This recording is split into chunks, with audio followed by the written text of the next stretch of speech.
Shalom, selamat malam Bapak Ibu para hamba Tuhan, imam-imam yang melayani, dan seluruh sidang jemaat yang dikasihi Tuhan. Saya menyampaikan salam hormat, salam damai sejahtera dari Tuhan Yesus Kristus, diikutkan di dalam persekutuan pemberitaan firman malam hari ini. Bapak, Ibu, dan saudara-saudara sekalian, kita punya tema khotbah, pentingnya P3, yaitu penyucian, pendamaian, dan pemeteraian bagi kita. The importance of P3 for us. Jadi lebih nyaman saya singkat P3. Kenapa? Ya, tidak terlalu banyak mengeluarkan energi. Dan apa-apa sekarang ini kan selalu disingkat. Ya. Pemerintahan aja disingkat. Ada DPR, ada MPR, DPRD, dan apalagi medsos, ya, serba disingkat. Memang sangat memudahkan. Saya tanya WA sama anak saya, kamu kemana Dek? OTW Pak. Apa OTW itu? Dulu belum tahu. OTW itu apa? Wah, kuno banget papa itu. OTW itu on the way. Ya, kadang lagi ngapa? Kalian sedang apa? Saya bilang, BTW, apa BTW? Ngomong-ngomong. Nah, segala sesuatu disingkat saat ini. Apa yang tidak singkat? PSSI, singkatan apa coba?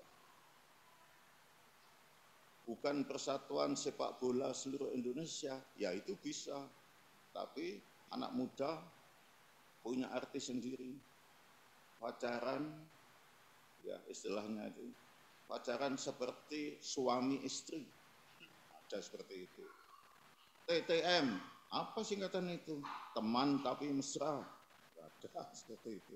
Jadi segala sesuatu disingkat. Ya memang ya, dan segala sesuatu diubah. Itu saya saja kalau ngomong, yang ini kalah yang meninggal. Loh, apa kok meninggal? Ya pokoknya meninggal ini. Itu darahnya keluar. Nah, meninggal itu mati. Dan coba pada zaman era saya, tahun 60-an, masih ada ahli bahasa yang muncul di TVRI, namanya Yus Badudu. Selalu dikoreksi. Kesalahan ucap selalu dikoreksi. Jadi Bapak Ibu kembali kepada betapa pentingnya penyucian, pendamaian, dan pemeteraian bagi kita. Yang perlu kita pahami tentang penyelenggaraan P3 ini, perlu dipertanyakan, diperuntukkan bagi siapa saja hal P3 ini. Apakah yang menjadi tujuan diadakannya P3? Apakah yang menjadi tujuan akhir dari P3? Ini saya mendapat pertanyaan dari luar seperti itu. Makanya ini saya kupas di sini. Mudah-mudahan yang ikut Zoom live streaming semua bisa nyambung dengan sebaik-baiknya. Biasanya kalau saya itu ikut gitu, suaranya memang tidak bisa didengar, gitu ya. Mudah-mudahan kali ini bisa didengar semuanya. Jadi ada 3 pertanyaan tersebut jawabnya. P3 itu diperuntukkan bagi orang-orang Kristen yang rindu masuk rencana keselamatan Tuhan. Tujuan dari P3 adalah supaya terlepas dari ancaman kematian akibat hukuman 7 meterai dari Roh Kudus, 7 sangkakala dari Tuhan Yesus, dan 7 bokor murka Allah Bapa.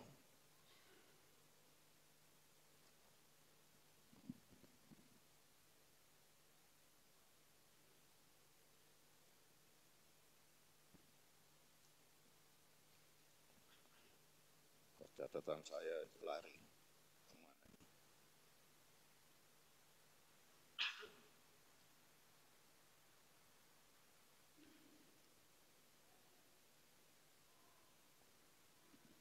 Mungkin istri saya bisa membantu. Catatan saya lari kemana ini? Memang betul-betul banyak gangguan. Saya tadi mau berangkat diserempet. Saya mau berangkat ke sini di Tegal Turi, spion saya diserempet. Ini hilang kemana catatan itu?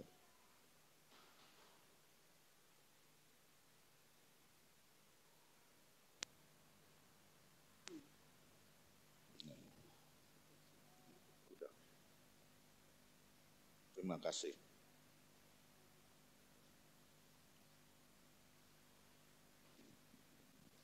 Jadi saya ulangi, P3 itu sangat penting bagi kita semua sebagai orang-orang Kristen yang mendambakan keselamatan kekal. Kenapa? Sebab kita memasuki kitab Wahyu itu, kitab peperangan. Kitab kesempurnaan yang banyak peperangan. Tentu saja kita merindukan yang terbaik. Terlepas dari segala macam hukuman itu tadi.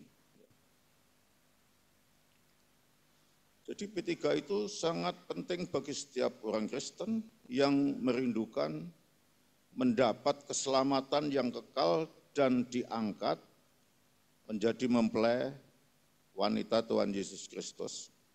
Masuk menggenapi Wahyu pasal 19 ayat 6 sampai 9.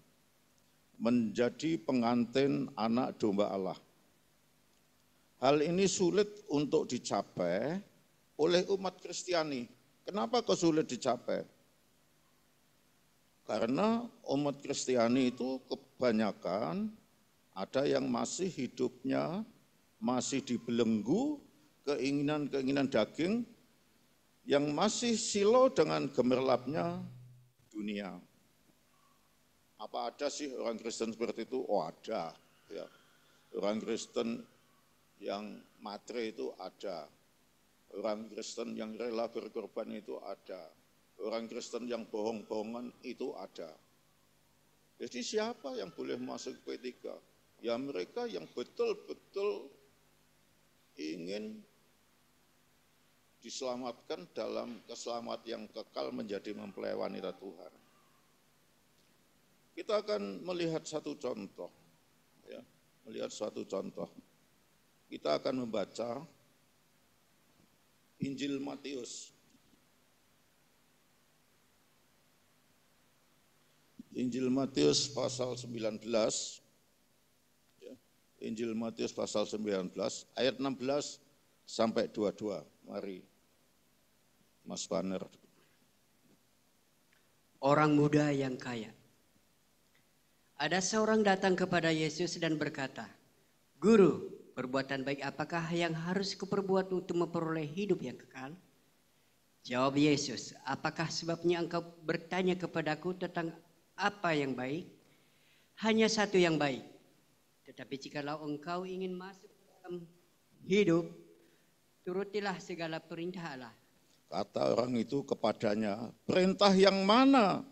Kata Yesus, "Jangan membunuh, jangan berzinah, jangan mencuri, jangan mengucapkan saksi dusta." 19. Hormatilah ayahmu dan ibumu, dan kasihilah sesamamu manusia seperti dirimu sendiri. 20.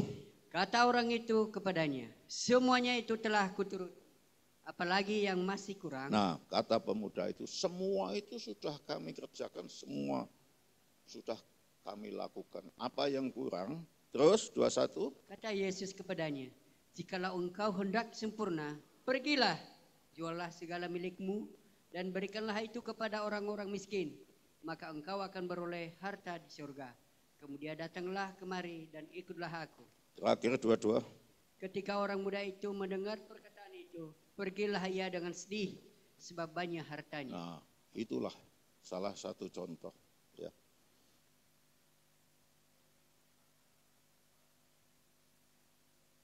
Hidup yang kekal harus berbuat apa?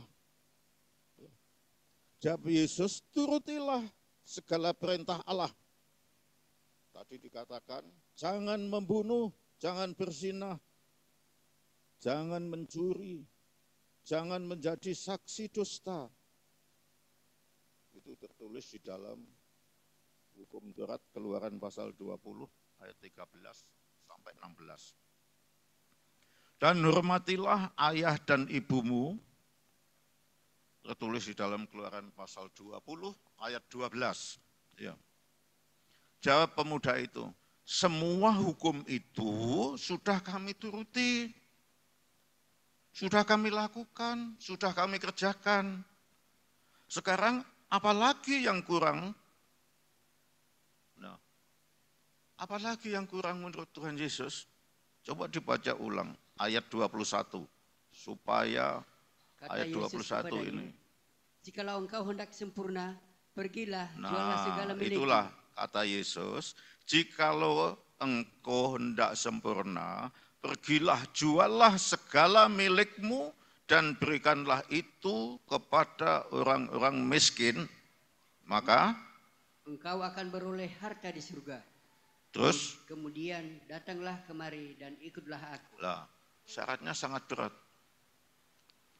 Ngumpulkan harta, ya tentu saja tidak sehari, sebulan, 2 bulan, bertahun-tahun. Setelah banyak, ya harta benda yang dimilikinya, kekayaannya suruh jual dan uangnya suruh bagikan orang lain. Ya, saya kira kita pun berpikir 2 kali. Mungkin menganggap kalau seorang gembala menyuruh jemaatnya seperti itu, gembala dicap gembala matrim. Mana mungkin hal itu bisa terjadi? Oleh sebab itu, seketika itu juga pergilah orang muda yang kaya meninggalkan Tuhan Yesus Kristus. Jadi tujuan penyucian itu hanya bisa dilakukan oleh orang Kristen yang benar-benar tulus ingin melepaskan dirinya dari yang macam-macam dosa, dari segala macam-macam dosa dunia. Yang betul-betul ingin terlepas dari belenggu dosa, cacat celah, kesalahan, keinginan daging, keinginan dunia. Kita lihat contohnya lagi. Kita akan membaca Galatia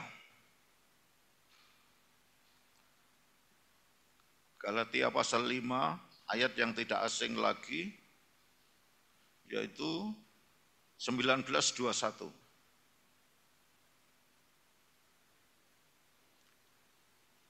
Galatia pasal 5, 19 sampai 21.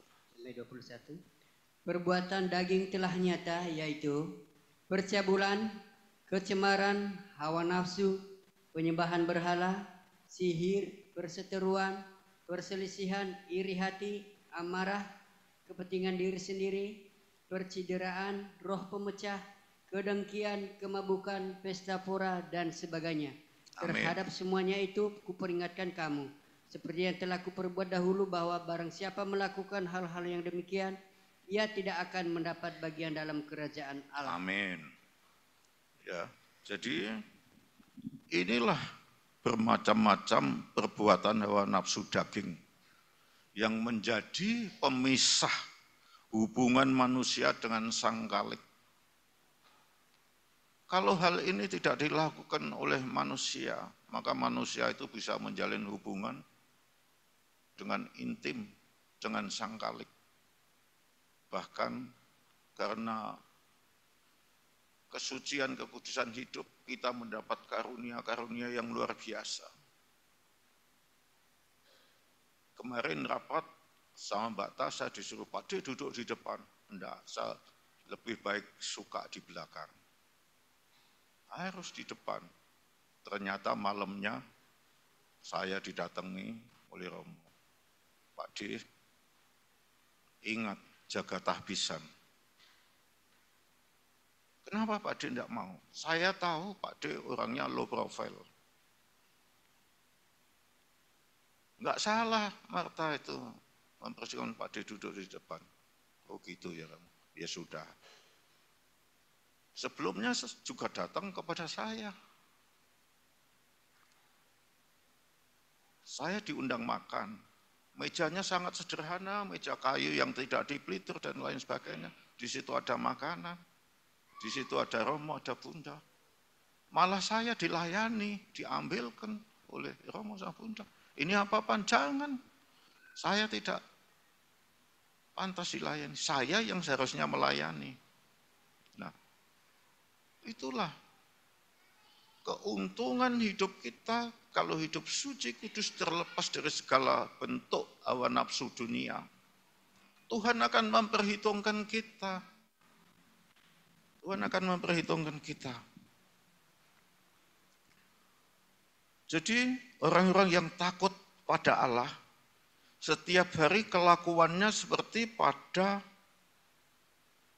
saya ulangi, orang-orang yang tidak takut kepada Allah, setiap hari kelakuannya seperti Galatia 5 ayat 19 ini, sampai 21.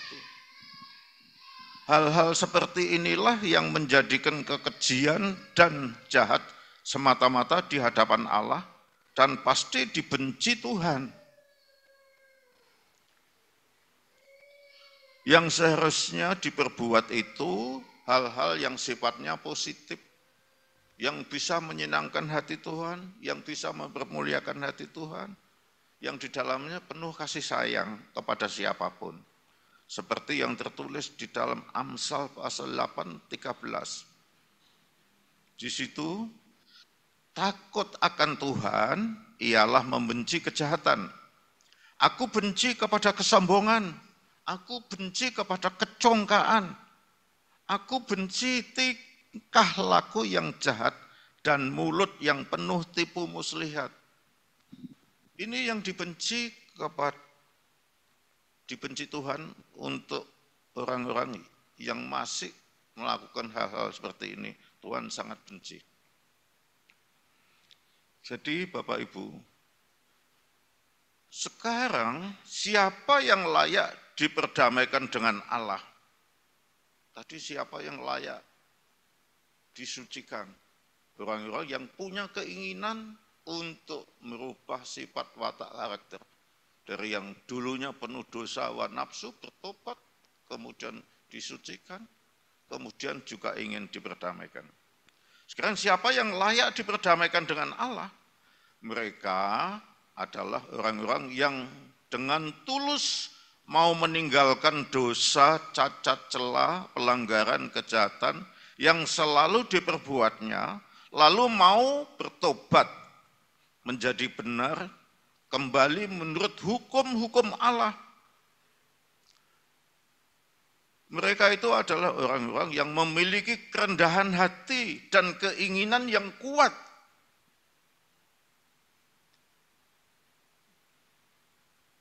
Dan mereka merindukan diberi anugerah keselamatan dalam hidup yang kekal.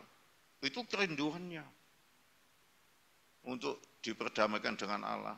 Karena kita tahu Allah punya hak prerogatif untuk memberikan yang terbaik kepada siapapun. Keselamatan, hidup yang kekal, berkat dan lain sebagainya. Allah kita tidak bisa didikte oleh siapapun. Tapi oleh perbuatan kita yang menyenangkan hati Tuhan, yang masuk kategori Tuhan, hati Allah itu luruh sehingga dilimpahkan kepada kita. Tolong dibaca Sefanya pasal 2 ayat 1 sampai 3. Sefanya pasal 2 ayat 1 sampai 3. Seruan untuk bertobat. Ya, seruan untuk bertobat. Ayat 1. Bersemangatlah dan berkumpullah, hai bangsa yang acuh tak acuh. Sebelum kamu dihalu seperti sekam yang tertiup, sebelum datang ke atasmu murka Tuhan yang bernyala-nyala itu, lanjut. Sebelum datang ke atasmu hari kemurkaan Tuhan, 3. carilah Tuhan, hai semua orang yang rendah hati di negeri, yang melakukan hukumnya. Carilah keadilan, carilah kerendahan hati, mungkin kamu akan terlindung pada hari kemurkaan Tuhan. Nah, itulah sangat jelas. Jadi ini merupakan seruan dari Tuhan untuk bertobat. Kemudian kembali pada jalan yang benar bagi setiap orang yang sungguh-sungguh memiliki kerendahan hati untuk mencari Tuhan, yang mampu menyelamatkan di hari murkanya Tuhan. Hanya Tuhan yang mampu menyelamatkan kita semuanya di hari murkanya Tuhan. Di hari Tuhan sangat geram kepada manusianya. Seperti dulu Tuhan menyesal menciptakan manusia, maka diturunkan air bah. Hanya Nuh sekeluarga yang selamat. 4 pasang nikah. Nuh bersama istrinya, Ham, Sem, Yafet bersama istrinya. Diselamatkan. Dan semua binatang-binatang yang dikehendaki Allah untuk masuk ke situ.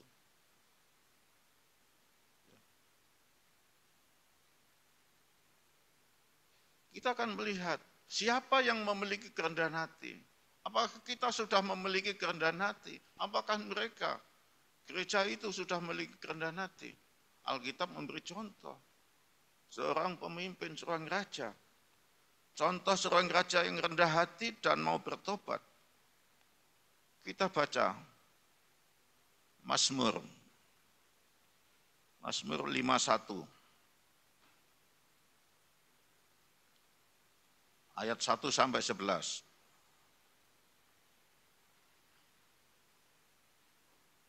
Pengakuan dosa.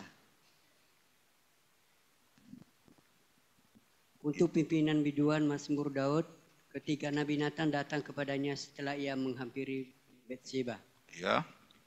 Kasihanilah aku ya Allah, menurut kasih setiamu. Hapuskanlah pelanggaranku menurut rahmat-Mu yang besar. Bersihkanlah aku seluruhnya dari kesalahanku dan tahirkanlah aku dari dosaku. Sebab aku sendiri sadar akan pelanggaranku, aku senantiasa bergumul dengan dosaku. Terhadap engkau sajalah aku telah berdosa dan melakukan apa yang kau anggap jahat, supaya ternyata engkau adil dalam putusanmu, bersih dalam penghukumanmu. Ya, terus. Sesungguhnya dalam kesalahan aku diperanakan, dalam dosa aku dikandung ibuku. Sesungguhnya engkau berkenan akan kebenaran dalam batin, dan dengan diam-diam engkau memberitahukan hikmat kepadaku. Bersihkanlah aku daripada dosaku dengan hisop, maka aku menjadi tahir. Basuhlah aku, maka aku menjadi lebih putih dari salju. Lanjut. Biarlah aku mendengar kegirangan dan sukacita, biarlah tulang yang kau remukan bersorak-sorak kembali. Sembunyikanlah wajahmu terhadap dosaku, hapuskanlah segala kesalahanku. Jadikanlah hatiku tahir ya Allah, dan perbaharuilah batinku dengan roh yang teguh. Terakhir 11. Janganlah membuang aku dari hadapanmu, dan janganlah mengambil rohmu yang kudus daripadaku. Amin.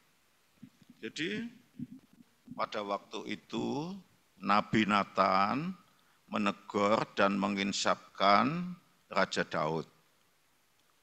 Setelah Raja Daud menghampiri Betseba, kalau istilah sekarang ya, Raja Daud berselingkuh dengan Betseba.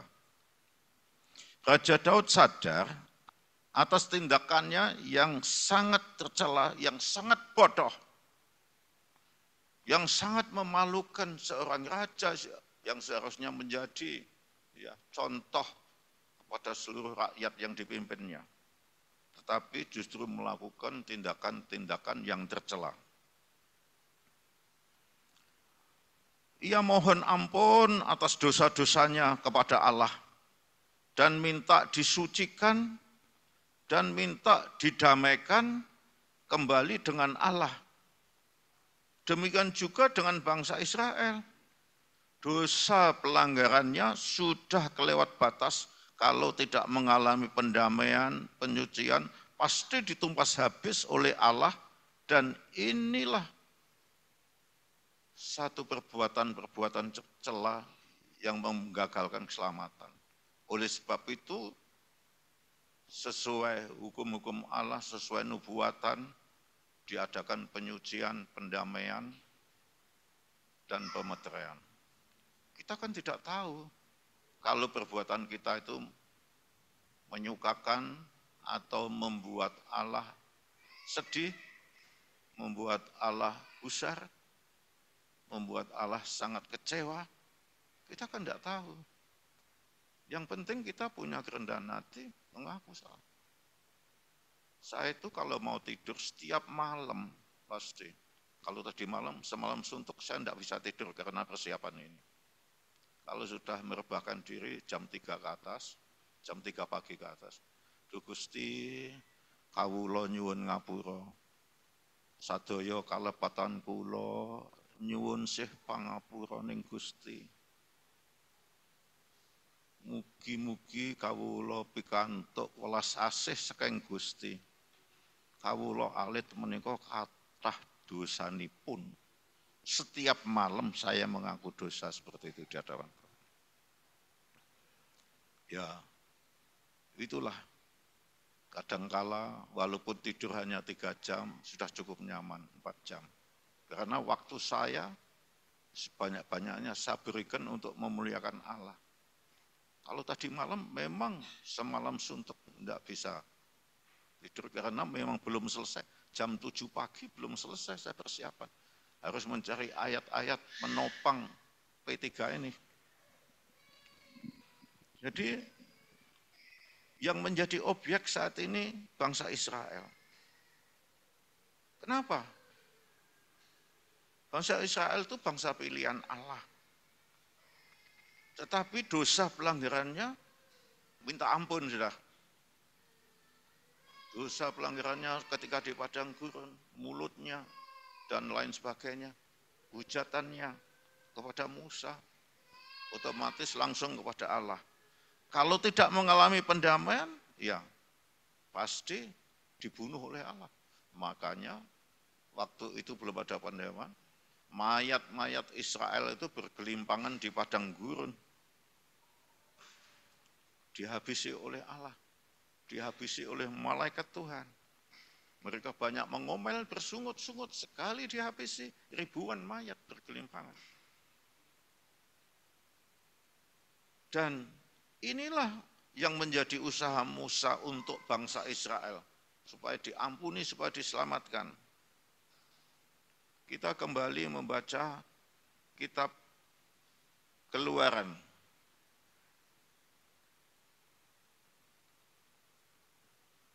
Keluaran pasal 32,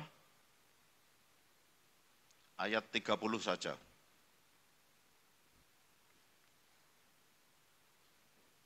Keluaran 32 ayat 30. Ya. Keesokan harinya berkatalah Musa kepada bangsa itu, kamu ini telah berbuat dosa besar, tapi sekarang aku akan naik menghadap Tuhan. Mungkin aku akan dapat mengadakan perdamaian karena dosamu itu. Amin. Ya. Jadi Bapak Ibu dan saudara sekalian, kalau kita baca selengkapnya, murka Allah sangat dahsyat karena sudah dilecehkan dan ditinggalkan Israel. Bangsa Israel membuat patung anak lembu emas. Hal ini terjadi atas persetujuan Harun, padahal Harun itu juga ya punya jabatan mentereng di dalam kemah tabernakel sebagai imam besar. Karena anak lembu emas ini yang dibuat oleh Israel ini menjadikan bangsa Israel, mereka semuanya salah. Dan bangsa Israel harus menanggung akibat kesalahannya. Dalam ayat 33, murka Tuhan tidak surut, malahan akan menghapuskan nama-nama mereka yang berbuat dosa dari buku atau kitab kehidupan Allah. Bayangkan kalau Allah sudah murka seperti itu dahsyatnya. Umat kesayangannya membuat dosa. Seharusnya yang disembah itu Tuhan. Karena menunggu Musa tidak turun-turun dari doa puasanya 40 hari 40 malam ketika mendapatkan 2 loh batu. Maka Israel di bawah pimpinan Harun membuat anak patung lembu emas. Harun yang menyuruh kumpulkan semua emas-emas yang kamu miliki, gelang, cincin, kalung, binggel dan lain sebagainya. Buatlah patung anak lembu emas. Dan akhirnya jadi disembah beramai-ramai mereka. Allah melihat bangsa pilihannya seperti inilah. Melihat anak-anak Yakub seperti inilah. Murkanya tidak surut sedikit pun. Mengancam akan menghapuskan nama-nama Israel dari buku hayat, dari buku kitab kehidupan Allah. Jadi dari segala persoalan hidup manusia, Allah itu mengenal betul siapa yang menjadi milik kepunyaannya dan siapa yang bukan miliknya. Oleh karena itu, P3 itu sangat penting. P3, penyucian, pendamaian, pemeteraian itu sangat penting bagi kita. Jangan sampai kita ditulai, dikutuk seperti bangsa Israel. Jangan sampai kita ditulai oleh Allah seperti Israel. Namanya dihapus dari buku kehidupan Allah. Orang Jawa bilang, kalau sudah seperti itu sengsara mencit. Tidak ada harapan untuk selamat lagi. Tidak ada harapan untuk menikmati masa kekekalan di akhirat. Mereka bersuka cita di dunia sepuas-puasnya, tapi masa depannya sudah punah. Kita akan kembali membaca 2 Timotius.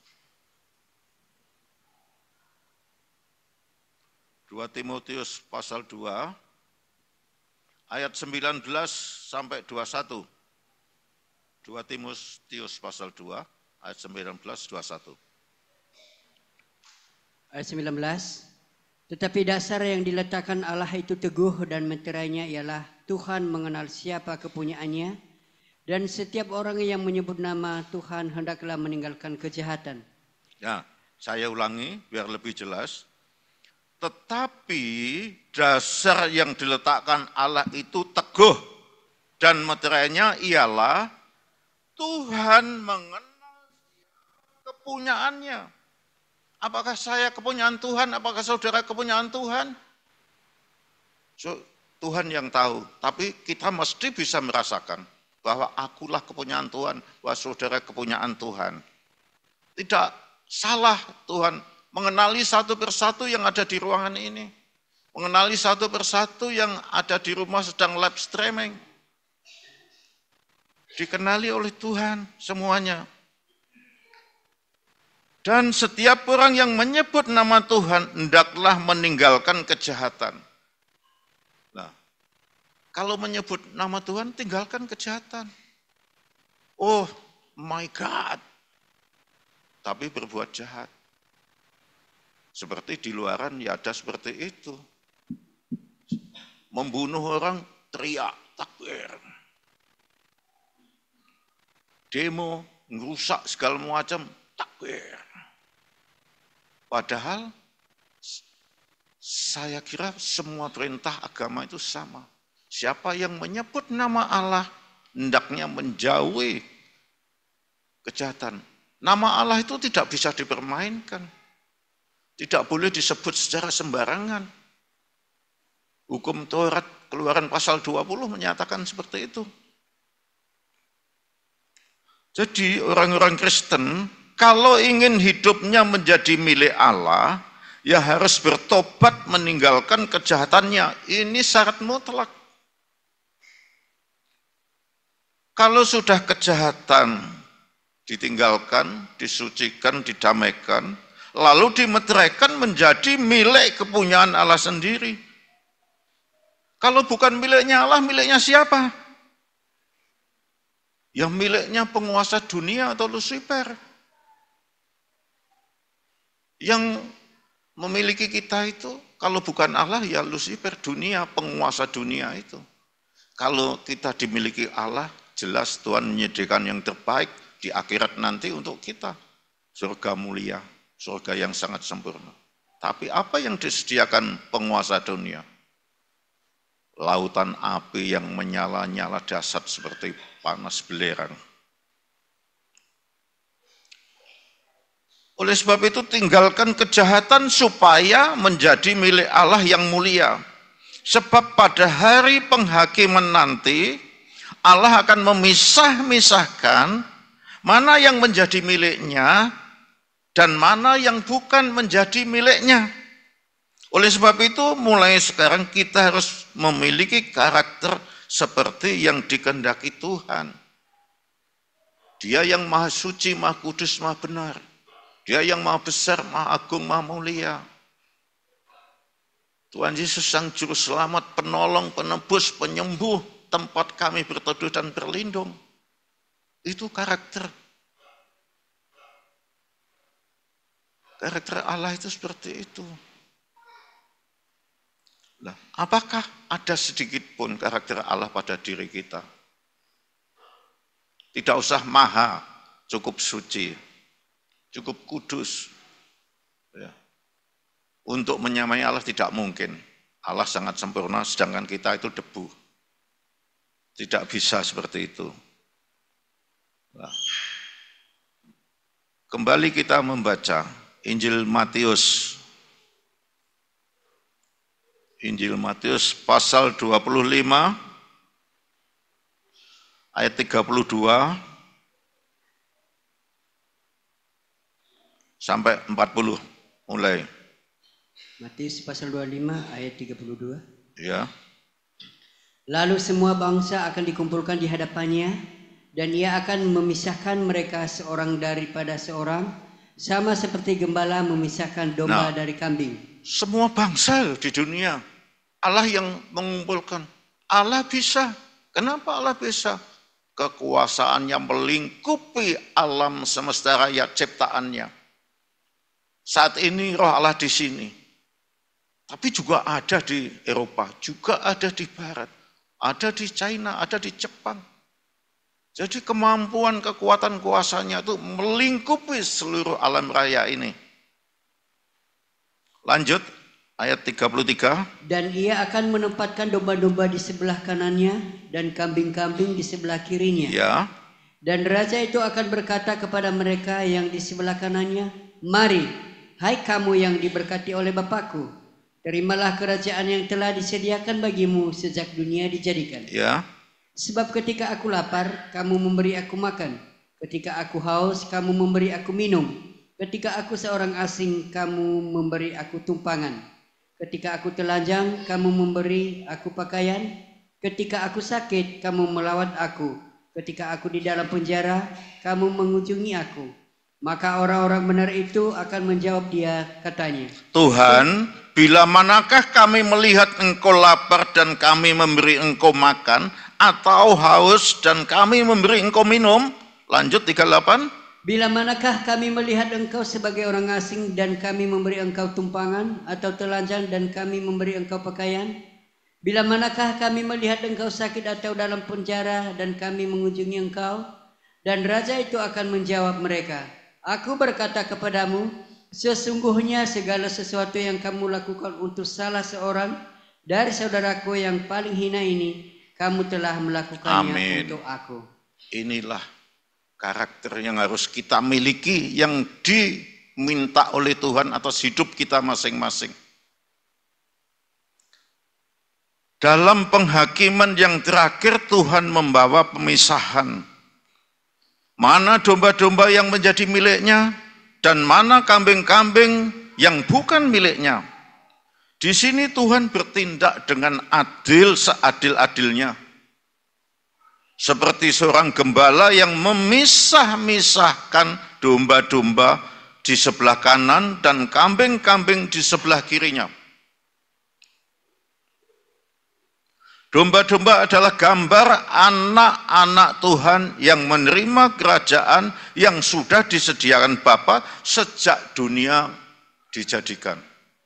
Kurang apa Allah itu? Sejak merancang dunia ini sudah menjadikan satu tempat untuk umat kesayangannya, untuk domba-dombanya. Sebaliknya, untuk kambing-kambing adalah orang-orang terkutuk yang dilempar ke dalam lautan api bersama-sama dengan iblis dan malaikat-malaikatnya masuk siksaan kekal.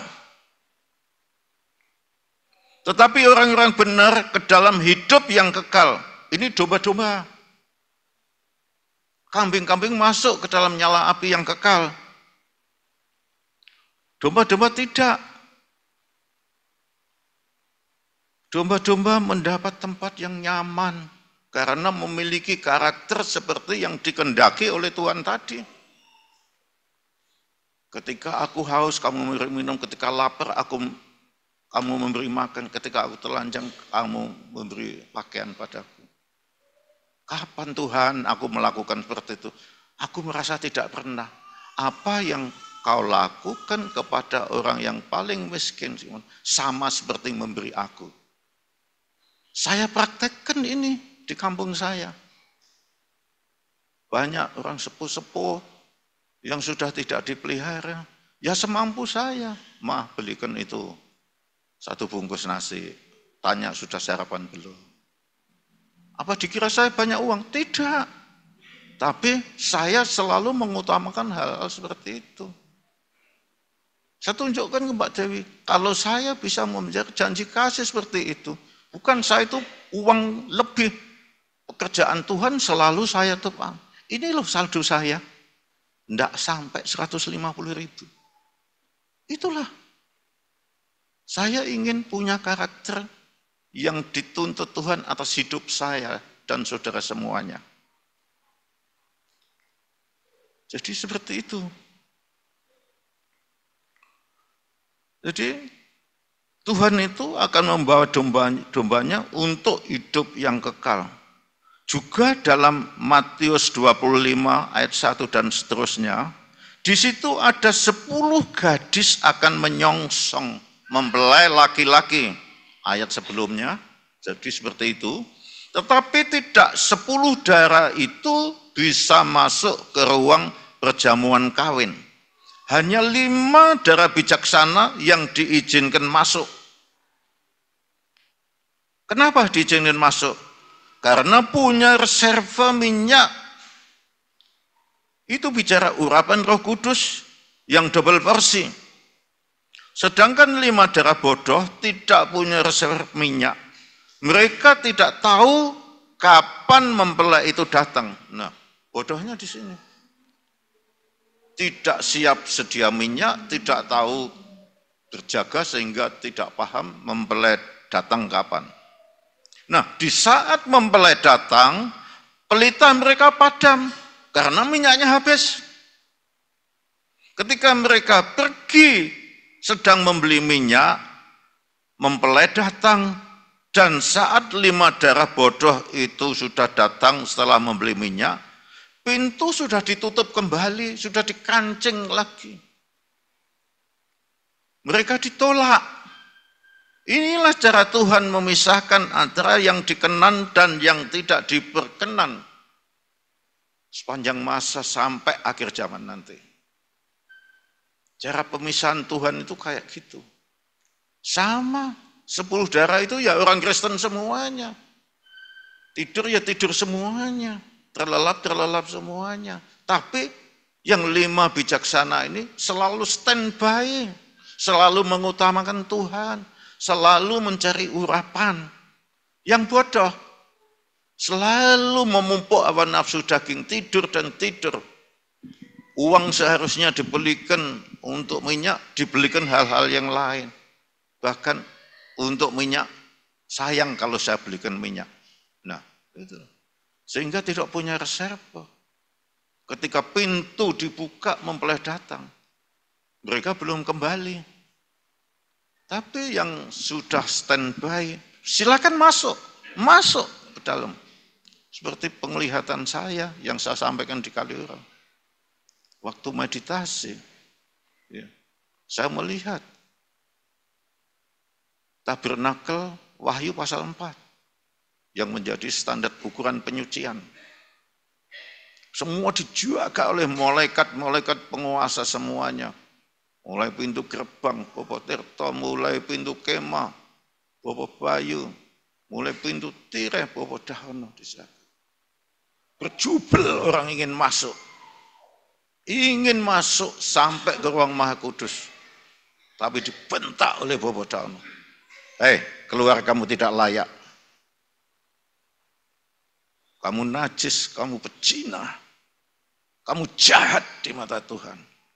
Keluar, mandi dulu yang bersih. Bersihkan di bejana pembasuhan. Nah, itulah. Hanya 7 yang diizinkan masuk. Sampai tadi malam saya berpikir, siapa ya 7 ini?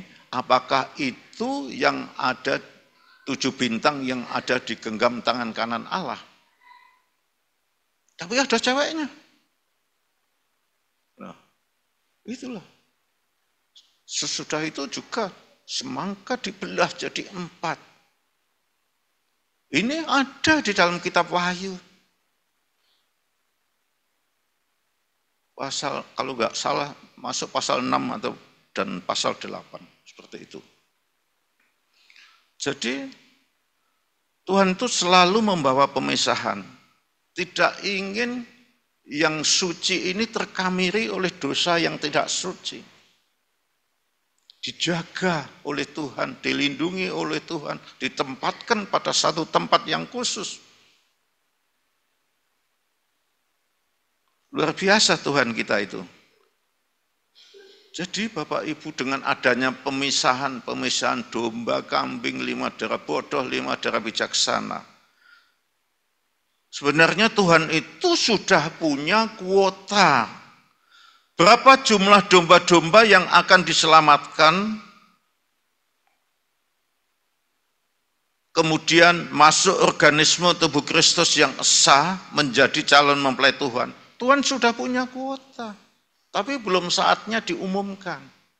Sedikit-sedikit yang tidak masuk rencana kuota Tuhan, ya disingkirkan. Ngebek-ngebeki buku hayat saja. Coret. Kita akan melihat jumlah kuota Tuhan. Kita akan membaca Roma pasal 9, ayat 27, 28. Roma pasal 9 ayat 27 dan 28. Ya. Dan Yesaya berseru tentang Israel, sekalipun jumlah anak Israel seperti pasir di laut, namun hanya sisanya akan diselamatkan. Ya, 28. Sebab apa yang telah difirmankannya akan dilakukan Tuhan di atas bumi, sempurna dan segera. Ya. Apa yang akan dilakukan Tuhan itu sempurna nilainya. Jadi seperti itu. Ini Israel yang selamat. Kuota bagi Israel. Bilangan bagi Israel. Dan Yesaya berseru tentang Israel. Sekalipun jumlah anak Israel seperti pasir di laut banyaknya. Namun hanya sisanya saja yang akan diselamatkan oleh Allah. Kenapa seperti itu? Dan ingat apa yang sudah difirmankannya akan dilakukan segera oleh Tuhan di atas bumi ini. Dilakukan dengan sempurna dan segera. Tidak ditunda-tunda waktunya. Nubuatannya ada di Yesaya 10 pasal 22 sampai 23. Ini tadi merupakan jumlah bilangan bangsa Israel yang selamat. Ini sisa Israel. Yang selamat itu hanya sisanya saja. Coba Roma pasal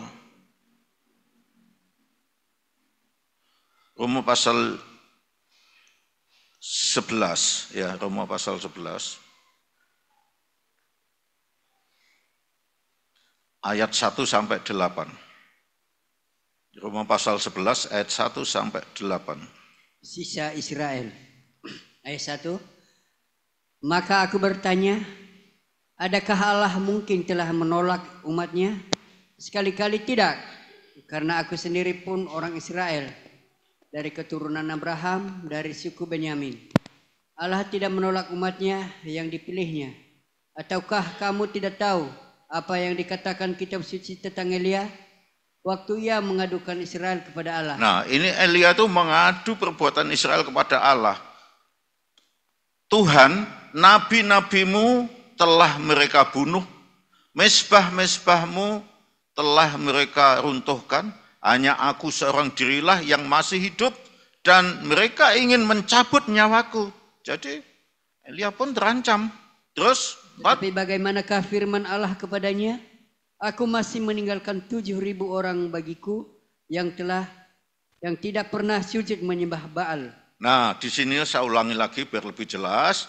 Tetapi bagaimanakah firman Allah kepadanya, yaitu kepada Elia tadi, aku masih meninggalkan 7.000 orang bagiku yang tidak pernah sujud menyembah Baal. Artinya masih ada 7 bangsa Israel yang hatinya murni, mengasihi, mencintai, menghargai, menghormati Allah, menyembah Allah. Suruh menyembah Baal, tidak mau. Inilah sisanya bangsa Israel yang akan diselamatkan oleh Tuhan. Dan kita akan lanjut ya. Ayat 5. Demikian juga pada waktu ini ada tinggal suatu sisa menurut pilihan kasih karunia. Nah, tapi jika hal itu terjadi karena kasih karunia, maka bukan lagi karena perbuatan. Sebab jika tidak demikian, maka kasih karunia itu bukan lagi kasih karunia. Amin. Jadi kalau Israel itu masuk bilangan tubuh Kristus, itu karena kasih karunia, bukan karena perbuatan baik. Memang yang 7.000 ini tadi punya perbuatan baik, tapi kalau Allah tidak memberikan kasih karunia-Nya, ya tidak mungkin terpilih. Misalnya seperti itu. Sekarang kita akan melihat bilangan bangsa kafir. Tadi bilangan bangsa Israel ya. Kita akan melihat bagaimana kuota bilangan bangsa kafir atau goyim ya. Roma 11 ayat 25, dibaca ayat 25.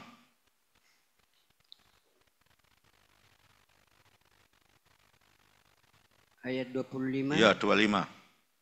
Penyelamatan Israel. Sebab saudara-saudara, supaya kamu jangan menganggap dirimu pandai, aku mau agar kamu mengetahui rahasia ini. Sebagian dari Israel telah menjadi tegar sampai jumlah yang penuh dari bangsa-bangsa lain telah masuk. Dengan jalan demikian seluruh Israel akan diselamatkan seperti ada tertulis. Dari Sion akan datang penebus, ia akan menyingkirkan segala kefasikan daripada Yakub. Amin.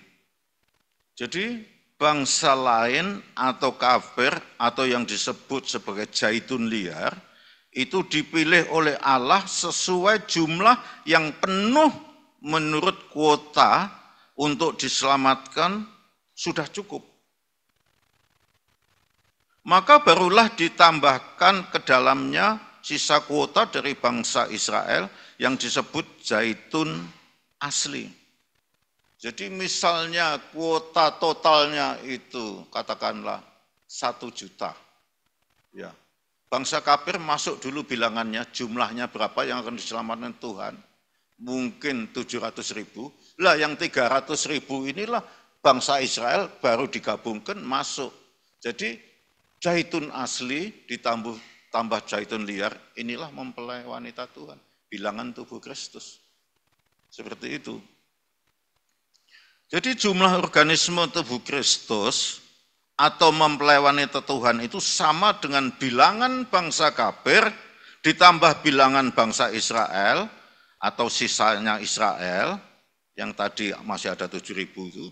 Itulah yang akan menjadi mempelai Tuhan Yesus Kristus di akhir zaman ini. Zaitun liar dicangkokkan pada zaitun asli. Mereka inilah yang sudah lolos menjalani P3, penyucian, pendamaian, dan pemeteraian. Maka diperkenan oleh Allah. Dimasukkan dalam kuota yang dikehendaki Allah sebagai sidang mempelai wanita Tuhan. Nah, makanya di sini kita mengadakan P3, penyucian, pendamaian, pemeteraian. Harapan kita itu bagian dari kuota bangsa kafir, bangsa goyim yang akan nanti disatukan dengan zaitun asli, bangsa Israel. Kita zaitun liar, dicangkokkan menjadi satu.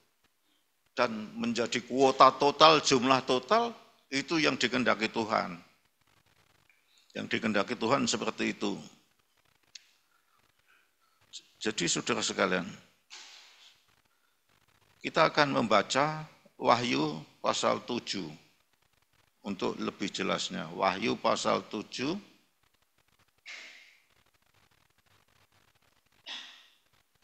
ayat 4. Ayat 4 saja. Wahyu pasal 7 ayat 4 saja. Wahyu pasal 7 ayat 4.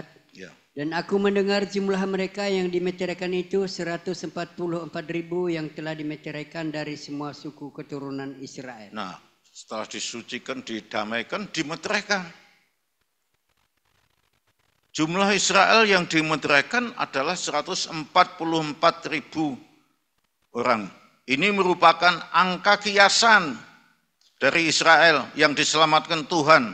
Sekarang kita bandingkan nanti dengan kitab Wahyu pasal 14. Mulai ayat 1.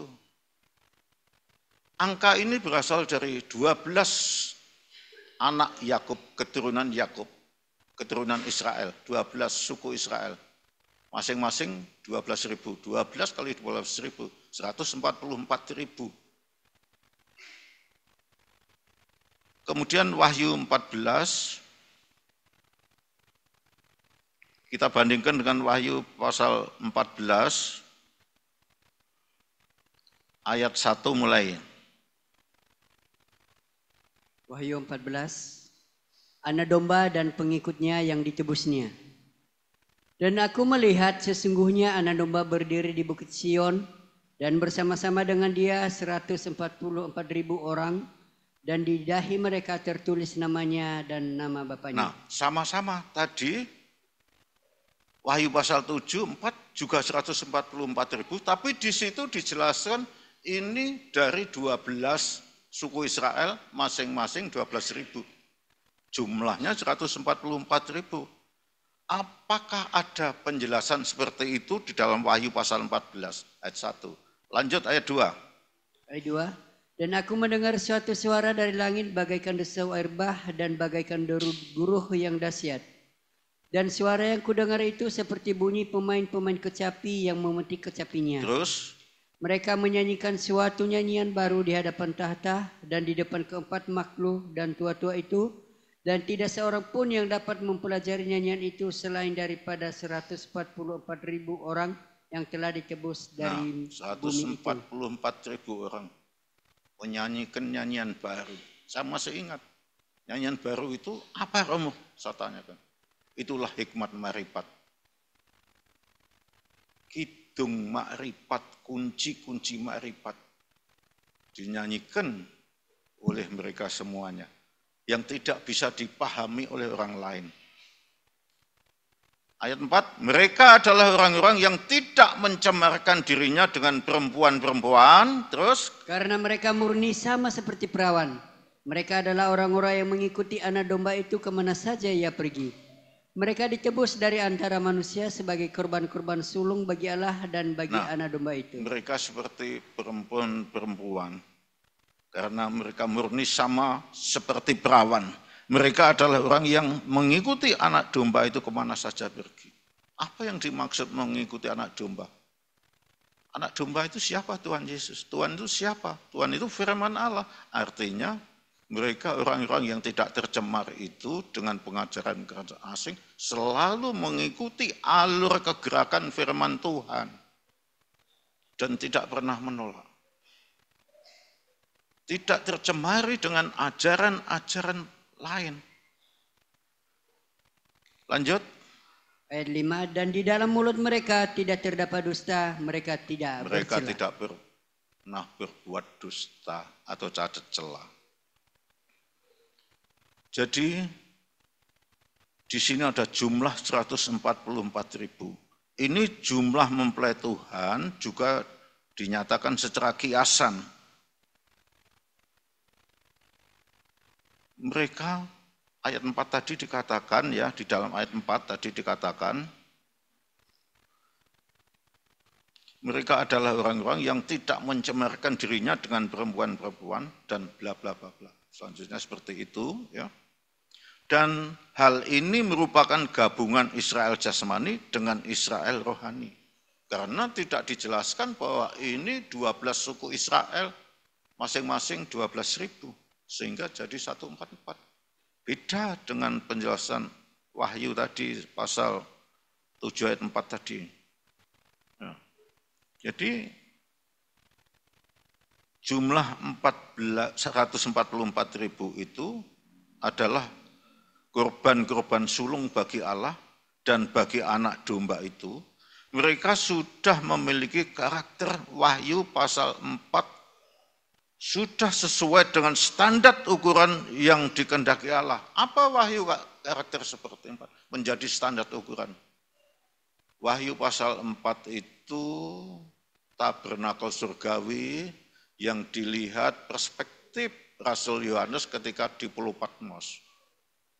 Ya memang sama dengan tabernakelnya Musa, tetapi dari sudut pandang yang mana mereka. Itu. Nah inilah yang saya lihat ketika saya meditasi mendapat itu. Ditunjukkan itu, Wahyu pasal 4 itu. Betapa kerasnya para malaikat menjaga rumah Allah ini. Kemudian kita membaca Bilangan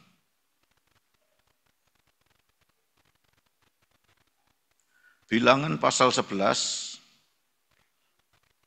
ayat 24 sampai 26.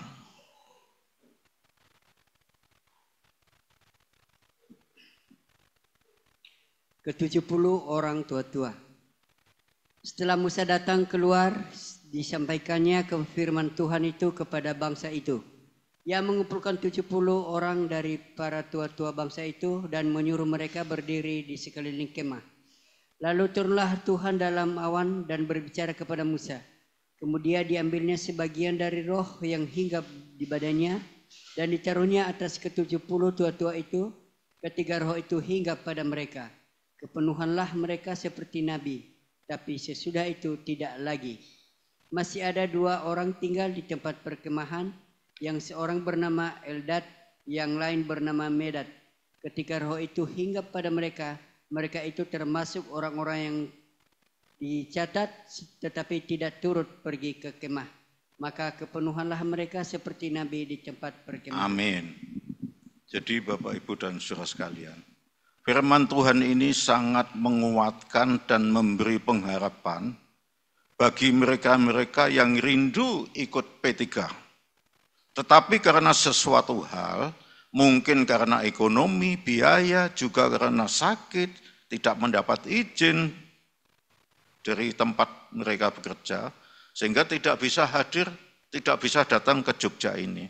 Tetapi mereka mendapat kemurahan Tuhan untuk menjalani P3 seperti yang lainnya yang hadir di Jogja. Ya, seperti itu. Sama 70 tua-tua di Tabes. Yang 2 enggak sempat ikut berkumpul, tetapi kemurahan Tuhan, Roh Kudusnya menjangkau keduanya, Mildad dan Bildad tadi. Ya, seperti itu dijangkau semuanya. Jadi walaupun mereka-mereka itu, saya katakan, ya, anak-anak binaan rohani saya yang di Bali, memang baru diinjili, ingin mengenal lebih dalam Tuhan Yesus. Bukan dari kalangan yang mampu. Tapi mereka ingin mengenal, ingin lebih dalam lagi, masuk. Ingin namanya tercatat Bisakah mereka? Ya, orang non-Kristen bilang insya Allah bisa. Karena Alkitab sudah memberi contoh seperti ini tadi. Ya. Eldad dan Medad tidak ikut kumpulan 70 orang yang ditapis, tetapi juga ikut tertapis. Di sini mungkin sudah 350 lebih akan disucikan, didamaikan, dimeteraikan. Lah bagaimana yang lainnya? Bagaimana anak-anak saya di sana? Ponakan-ponakan saya. Apakah tabisan P3 itu hanya ada di sini saja?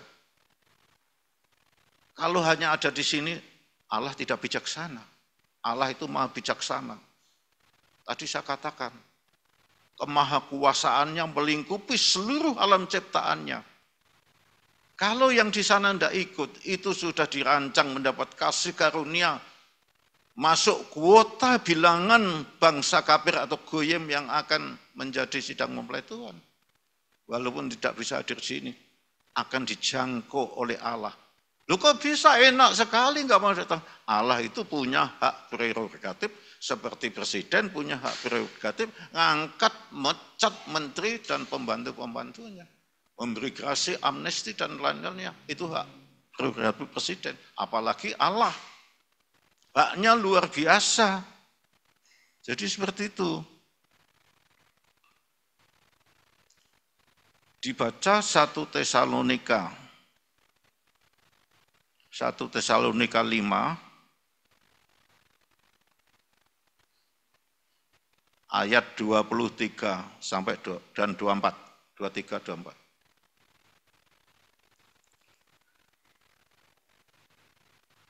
Satu Tesalonika pasal 5 ayat 23. Ya. Semoga Allah damai sejahtera menguduskan kamu seluruhnya, dan semoga roh, jiwa, dan tubuhmu terpelihara sempurna dengan tak bercacat pada kedatangan Yesus Kristus Tuhan kita. Ia memanggil kamu adalah setia, ia juga akan menggenapinya. Saudara-saudara, doakanlah kami. Amin. Sampai di situ. Inilah saudara-saudara sekalian. Jadi di sini dikatakan ya, semoga Allah damai sejahtera menguduskan kamu seluruhnya. Yang ikut P3 disucikan, dikuduskan semuanya. Semoga roh, jiwa, dan tubuhmu terpelihara sempurna dengan tak bercacat pada kedatangan Yesus Kristus Tuhan kita. Semoga kita dimeteraikan, disucikan, diperdamaikan, dimeteraikan sampai kedatangan Tuhan yang kedua kali. Sekarang tujuan akhir P3. Kronologinya sebagai berikut. Peserta P3 ini saya umpamakan ya, untuk lebih gampang, lebih memudahkan pengertiannya. Saya umpamakan sedang naik pesawat jet super jumbo. Ya, Boeing 747 yang tingkat itu, yang bisa muat 350 penumpang lebih. Yang baru saja take off, tinggalkan 7 tahun panen raya, dan mau landing ke bandara yang namanya Bandara Wahyu pasal 1, pasal 5, sampai pasal 5. Di Wahyu pasal 1 sampai pasal 5 inilah pesawat itu dan penumpangnya harus transit selama 2 tahun. Ya, mudah-mudahan mudah dipahami ini ya. Apa yang terjadi selama transit 2 tahun? Kita melihat Wahyu pasal 1 sampai pasal 5. Nama-nama umat yang diselamatkan dan dimeteraikan oleh Tuhan Yesus Kristus. Ini saya catat di Alkitab saya, karena Romo mengajarkan ini kepada saya. Alkitabnya sudah kumel. Jadi Wahyu pasal 1 sampai pasal 5 itu nama-nama yang diselamatkan dan dimeteraikan oleh Allah. Ya, uraiannya sebagai berikut. Wahyu pasal 1, di mana Tuhan Yesus Kristus tampil sangat megah dan dahsyat dari ujung rambut sampai ujung kepala. yang disebut sebagai yang alfa dan yang omega. Di tangan kanannya dia menggenggam 7 bintang. Ketujuh bintang itu ialah malaikat ketujuh jemaat, dan ketujuh kaki Dian itu ialah ketujuh jemaat. Ya. Ketujuh jemaat ini ada di Wahyu pasal 2, pasal 3 yang kemarin sudah diuraikan Pak Lukas dan hamba-hamba Tuhan yang lainnya yang kebah di sini. Jadi ada Efesus, ada Smyrna, ada Pergamus, ada Tiatira, ada Sardis, ada Philadelphia, ada Laodikia. 7 jemaat di Asia kecil ini. Kemarin Pak Lukas mengatakan ya, Efesus itu jatuh di mezbah dupa. Artinya apa? Kehilangan kasih mula-mula. Kalau Smyrna jatuh di pelita emas, disusupi roh penakut. Pergamus jatuh di meja roti sajian, disusupi pengajaran Nikolas dan roh Bileam. Nikolas itu adalah pengajaran yang menjungkir balikkan hierarki teokratis. Bileam itu pengajaran sesat yang mengajak mereka semua pengikutnya makan persembahan-persembahan berhala dan selalu ingin berbuat jinah dimanapun ketemu Pak, lawan jenisnya. Kemudian Tiatira itu jatuh di pintu kemah. Ini disusupi roh Isabel, perempuan Isabel. Sardis jatuh di bejana pembasuhan. Pelayanannya setengah-setengah. Kalau Philadelphia itu jatuh di pintu tirai, kembali ke atas lagi, jatuh di pintu tirai. Perbuatannya apa yang dicela oleh Tuhan? Suka menggerutu, suka sungut-sungut, suka mengomel. Itulah kejatuhan Philadelphia di pintu tirai. Yang ketujuh adalah sidang jemaat Laodikia yang jatuh di mezbah kurban bakaran. Mereka itu jemaat yang kaya tapi miskin. Kebangkitannya adalah kebangkitan palsu. Jadi ketujuh jemaat ini merupakan contoh bagi jemaat yang ada saat ini pasti mengalami kejatuhan. Tidak ada gereja yang tidak mengalami kejatuhan. Pasti. Karena gereja-gereja di Indonesia seluruh sinode apapun itu, pendeta-pendetanya, umatnya, belum ada yang sempurna. Kalau sudah sempurna pasti diangkat. Karena masih mengalami itu, maka perlu diadakan P3. Masih mengalami kejatuhan. Seperti contohnya 7 jemaat tadi. Mengalami kejatuhan di pintu kemah, kejatuhan di meja roti sajian, kejatuhan di pintu tirai, kejatuhan di bejana pembasuhan dan mezbah kurban bakaran. Nah, mereka itu mengalami kejatuhan. Dalam Wahyu pasal 3 ayat 19 sampai 20 dikatakan jemaat-jemaat yang dikasihi oleh Tuhan pasti ditegur dan dihajar. Relakanlah, bertobatlah supaya aku jikalau mengetuk pintu ada yang membukakan pintu dan aku mengajak makan bersama-sama satu hidangan dengan semuanya yang mau bertobat dari jemaat-jemaat ini tadi. Kita mau bertobat atau tidak? Kalau kita mau bertobat, Tuhan menyediakan berkat yang senantiasa selalu ada di meja makan kita. Karena itu yang dimakan Tuhan. Amin. Percayalah. Tapi kalau saudara tidak suka bertobat, masih suka gosip, ngerasani sana sini, ngerasani penggembalaan, ngerasani jemaat, bahkan ngerasani si A, si B, itu seperti ini, itu masih menghakimi, dan lain sebagainya. Jangan berharap diajak makan bersama-sama dengan Tuhan. Mejamu akan selalu kosong oleh berkat. Dengan susah payah kamu mencari masak, menyajikan makanan di meja.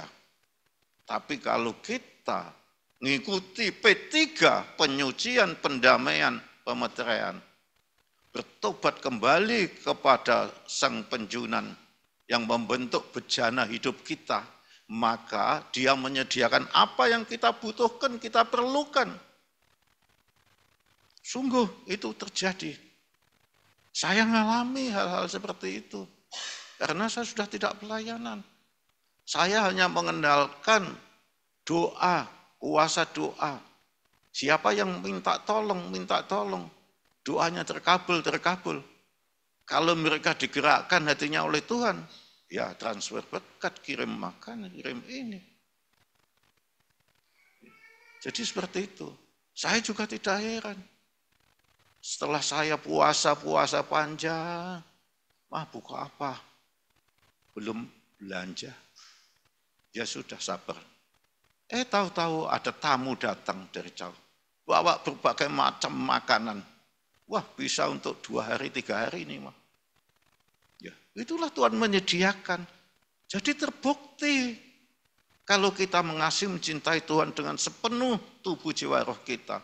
Berkatnya tidak tertahan, berkatnya akan diberikan kepada kita. Kalau seluruh umat GKT yang tergembala pada bunda di sini bersatu hati, sepakat menyucikan diri, mendamaikan diri, mempercayakan diri kepada Allah, terbeli tanah gereja ini sebelum habis masa kontrak. Amin. Harus punya iman, saudara tidak punya iman, amin, ngomong amin saja susah. Bagaimana? Katanya punya iman, wah nanti ibadahnya di Salomo. Loh, imannya bagaimana? Katanya imannya dingentak. 1 hari jadi. Nah, kalau sudah imannya seperti itu, jadilah. Jangan buat gereja di dapur. Masa dapur seperti itu untuk memuliakan Tuhan? Berarti penurunan drastis dari kondisi keadaan seperti ini, pindah ke dapur atau pindah ke Salomo. Penurunan yang sangat drastis nilainya di hadapan Tuhan. Tapi saya katakan kalau saudara mengikuti P3 dengan tulus hati, maka saya yakin gereja ini akan dibeli. Siapa yang membeli? Tuhan akan diberikan kepada kita semuanya supaya semakin diperbaiki, megah, banyak jiwa-jiwa dimenangkan. Amin. Kok berat sekali? Amin. Nah gitulah, masih sore kok sudah ngantuk. Jadi seperti itu. Jadi Bapak, Ibu, dan Saudara sekalian, dalam Wahyu pasal 3, 19-20 tadi, Tuhan itu menyediakan berkat. Tapi sebelum diberkati, ditegur dulu, disucikan dulu, bertobat. Relakan hatimu ketika ditegur, dihajar oleh Tuhan. Sakit ketika dihajar firman Tuhan itu. Sakit. Tapi kalau rela, ya sudah lupakan semua dosa-dosa kesalahanmu itu. Perbaiki dirimu ke depan lebih baik, lebih baik. Mengenal Tuhan lebih dalam lagi. Maka Tuhan selalu menyediakan berkat. Jadi seperti itu. Jadi saudara-saudara sekalian, kesimpulannya di dunia ini tidak satupun gereja jemaat yang sempurna tanpa cacat celah di mata Tuhan. Contohnya 7 sidang jemaat, Efesus, Smyrna, Pergamus, Tiatira, Sardis, Philadelphia, Laodikia, semua mengalami cacat celah, mengalami teguran. Barang siapa bertelinga, hendaknya mendengar dan bertobatlah. Itu akhirnya seperti itu. Kemudian setelah transit 2 tahun, menjelang akhir 2 tahun, masuk pada Wahyu pasal 5. Selanjutnya dimeteraikan dalam Wahyu pasal 5 dan dilayakkan mempersembahkan 7 perkara kepada Allah dalam Wahyu pasal 5 ayat yang ke-12 tadi. Nah, standar penyucian kita Wahyu pasal 4 tadi. Nah, kemudian pesawat kita take off kembali, akan tinggalkan bandara Wahyu pasal 1, pasal 5, dan kemudian kita menuju Dan kita landing di Bandara Wahyu pasal 6 sampai pasal 7. Di Wahyu pasal 6 sampai 7 ini transit 9 bulan. Gunanya P3 itu supaya kita terhindar dari kematian saat dibukanya 7 meterai Allah, Roh Kudus. Maka di dalam Wahyu pasal 6 itu akan terjadi kegerakan kuda putih, kuda merah, kuda hitam, dan kuda kelabu. Sehingga seperempat penduduk dunia akan mati. Ya, seperempat penduduk dunia mati, dibunuh. Kemudian setelah meterai kelima, di bawah mezbah banyak jiwa-jiwa dibunuh. Saat meterai ke-6 dibuka, dalam ayat 12, bumi gonjang-ganjing karena gempa bumi, matahari hitam kelam, dan bulan menjadi merah darah. Itu. Kita transit 9 bulan mengalami hal seperti itu. Selanjutnya pesawat kita take off sebentar, kemudian transit lagi, masuk Wahyu pasal 8 sampai pasal 12. Di situ transit 9 bulan yang kedua. Ya kalau transit masuk, ya rumah makan atau lounge atau bagaimana di situ, ya enak. Tapi enggak. Di dalam transit yang kedua 9 bulan ini pun banyak masalah. Jadi di sini 6 sangkakala dalam 9 bulan kedua ini, Wahyu pasal 8 sampai 12 ini, 6 sangkakala tanda murka dari Tuhan Yesus Kristus ditiup. Kemudian terjadi berbagai macam malapetaka dan pada puncaknya terjadi perang dunia keempat dan sepertiga penduduk dunia akan mati. Pada Wahyu 12 saat itu gereja Tuhan yang mengandung melahirkan anak laki-laki ketiga. Sementara si ular naga sudah menunggu. Tapi anak laki-laki ketiga langsung dilarikan di bawah ketatanya Allah. Si perempuan dibawa terbang dengan 2 sayap burung nasr, masuk padang belantara pengungsian 3,5 tahun lamanya di sana.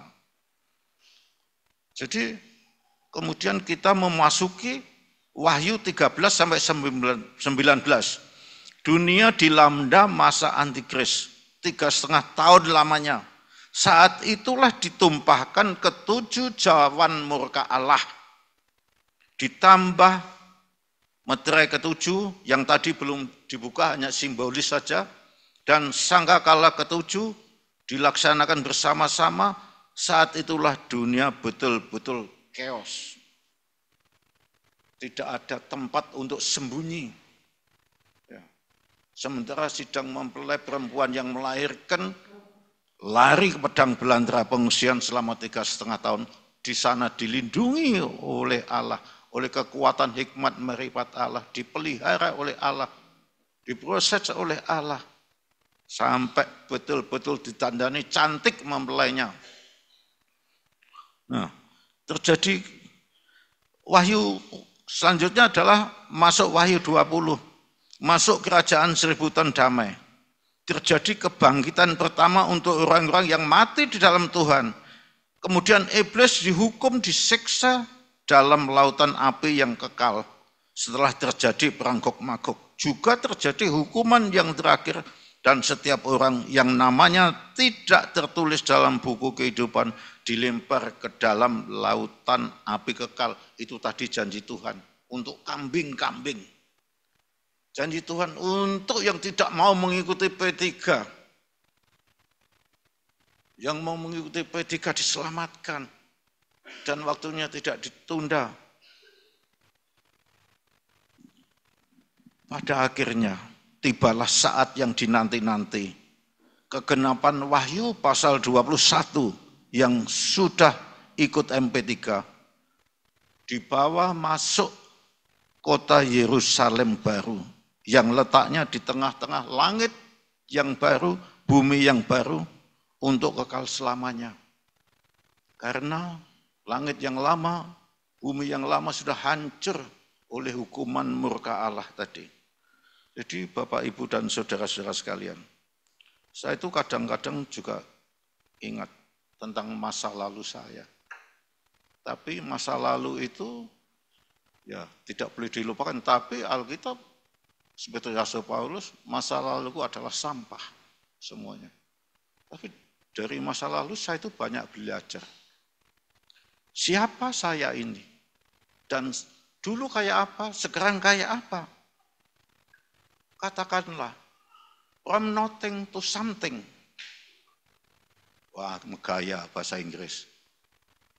Ya, harus belajar bahasa Inggris kalau ingin masuk ke gerakan. Ya, sedikit-sedikit harus belajar. From nothing to something to be fraud of because of this mercy. Yang artinya, dari tidak ada menjadi sesuatu yang ada, yang membanggakan. Kalau istilah medsos membanggakan itu membagongkan, ya seperti itu. Karena kemurahan Allah. Jadi kalau kita bisa seperti ini, dulu tidak ada apa-apanya, itu from nothing to something. Jadi seperti itu. Dari tidak ada menjadi ada. Dan kita bisa menikmati segala sesuatu. Itu karena kemurahan Allah. Nah, tujuan kita kemana? Tadi saya katakan ke Yerusalem baru di tengah-tengah kota. Langit yang baru, bumi yang baru. Di sana sudah tidak ada matahari, bulan, dan bintang. Lah bagaimana apa tidak ada kegelapan? Allah di tengah-tengah umatnya sebagai bait Allah.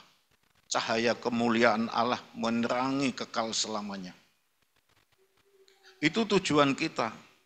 Tujuan kita itu, ya katakanlah, the New Jerusalem, ya, become the ultimate goal of life. Ya, artinya, Yerusalem baru menjadi tujuan akhir hidup kita. Makanya saya belajar dari pengalaman-pengalaman. Pengalaman itu penting. Experience is the best teacher. Pengalaman adalah guru yang baru, yang baik bagi kita. Jadi apapun yang terjadi, marilah kita memberikan yang terbaik kepada Tuhan. Mumpung lagi ada kesempatan untuk masuk P3 penyucian, pendamaian, pemeteraian. Jangan berlambatan. Ada kesempatan waktu, seperti yang sudah dikatakan Bunda, 10 hari sebelum P3, bertobat. Kenakan kain kabung. Saya yang tua saja puasa, masa yang muda-muda tidak puasa. Saya dikira mau ke sini tidak gemeter saya itu. Ya, seperti itu. Tapi saya puasa. Karena saya rindu menjalani P3 dan lulus. Menjalani P3. Kalau dulu MP3. MP4 atau MP3 ya. Sekarang P3, penyucian, pendamaian, dan pemeteraian. Kalau itu sudah ada di dalam genggaman, di dalam hidup kita, dunia mau gonjang-ganjing bagaimanapun, kita aman. Kita ada dalam genggam tangan kuasa Allah, seperti 7 bintang yang digenggam tangan kanan Allah. Terlindungi, terpelihara. Siapa yang berani mendekat Allah? Lucifer pun enggak berani. Enggak berani. Maka jikalau masih ada kesempatan beberapa hari ke depan ya, tanggal 10, 11, 12, 13, 14, ya, masih hampir 5 hari. Ambil puasa. Tidak usah disuruh Ibu Gembala. Ambil puasa. Niat tulus keluar dari hati. Itu malah dihargai Tuhan. Tapi kalau puasa dipaksa-paksa, tidak ada hasilnya. Tidak ada hasilnya, tidak ada nilainya. Kesadaran diri sendiri itu ya yang luar biasa. Demikianlah firman Tuhan. Dan kita akan masuk sakramen perjamuan kudus.